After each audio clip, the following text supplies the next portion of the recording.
Amerikalı humorist və sosial tənqidçi Will Rogers məşhur bir satirik ifadə işlədir. Deyir ki, insanlığın 3 ən böyük ixtirası olubdur. Biri od, yəni atəş, biri təkər, bir də Mərkəzi Bank. Mərkəzi Bank sistemini ümumiyyətlə, bank sisteminin, mərkəzi bankçılığı sarkazm şəkildə insan sivilizasiyasının, insan oğlunun fundamental və etkili bir təsir mexanizmi kimi görürdü, göstərməyə çalışırdı. Çox vaxt hökumətə tənqid edirdi, hökumət qurumlarını, onların iqtisadi siyasətini tənqid edirdi və tənqid edirdi, məddahlıq eləmirdi, yəni yaltaqlıq eləmirdi, tənqid edirdi, açıqlarını göstərirdi və beləliklə Mərkəzi Bankın həm iqtisadiyyatda oynadığı rolu, baxmayaraq ki, iqtisadçı deyildi, həm Mərkəzi Bankın iqtisadiyyatda oynadığı rolu göstərməyə çalışırdı, həm də Mərkəzi Bankın bəzən yaratdığı problemləri də belə göstərməyə çalışırdı.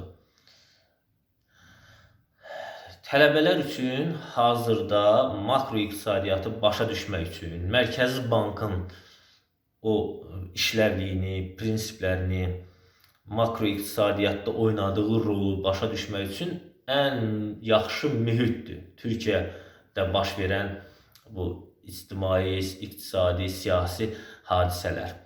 Hər bir iqtisadi, siyasi böhranı öyrənmək, onu analiz etmək üçün kriz dönəmi bir fürsətə çevrilir öyrənmək üçün.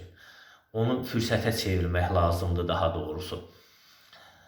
Düzdür, istəməzdik Türkiyədə iqtisadiyyatında, Türkiyəmizin iqtisadiyyatında belə problemlər baş versin. İstəyirik ki, Türkiyənin iqtisadiyyatı dünyanın ən yaxşı iqtisadiyyatlarından olsun, ən güclü iqtisadiyyatı olsun. Çünki güclü Türkiyə, güclü Azərbaycan deməkdir.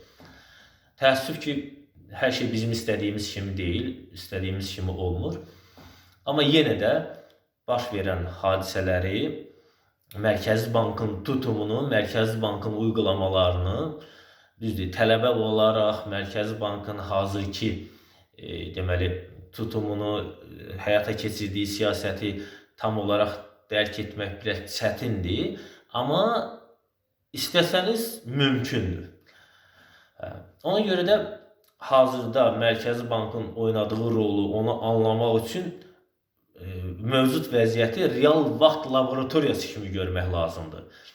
Mərkəzi Bankın siyasi qərarlarını, pul siyasətində oynadığı rolu, valyuta bazarlarında Mərkəzi Bankın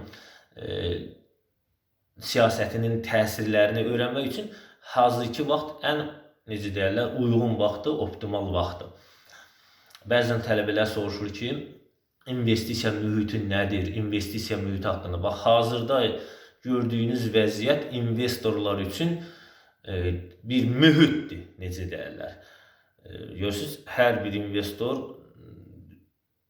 daha çox gəlir əldə eləmək çalışır, daha çox qazanmaq istəyir. Çünki investorun məqsədi zaten pul qazanmaqdır. Belə uyğunsuz mühit olanda o öz pullarını çəkir, ölkədən çıxır və beləliklə milli valyutaya, TL-yə, onun üzərindəki baskını artırır və gördüyünüz uyğunsuz bir vəziyyəti yaradır. Belə, istədim ki, Mərkəzi Bankın hazırki vəziyyətdə oynadığı rolu siz daha yaxşı başa düşmək üçün biraz diqqətinizi cəlb edeyim.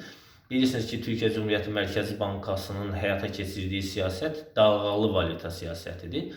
İndi burada nə qədər onu dalğalı şəkildə işləməsinə imkan verir, o biraz başqa məsələdir. Amma hər bir halda öyrənməyə dəyər. Təşəkkür edirəm.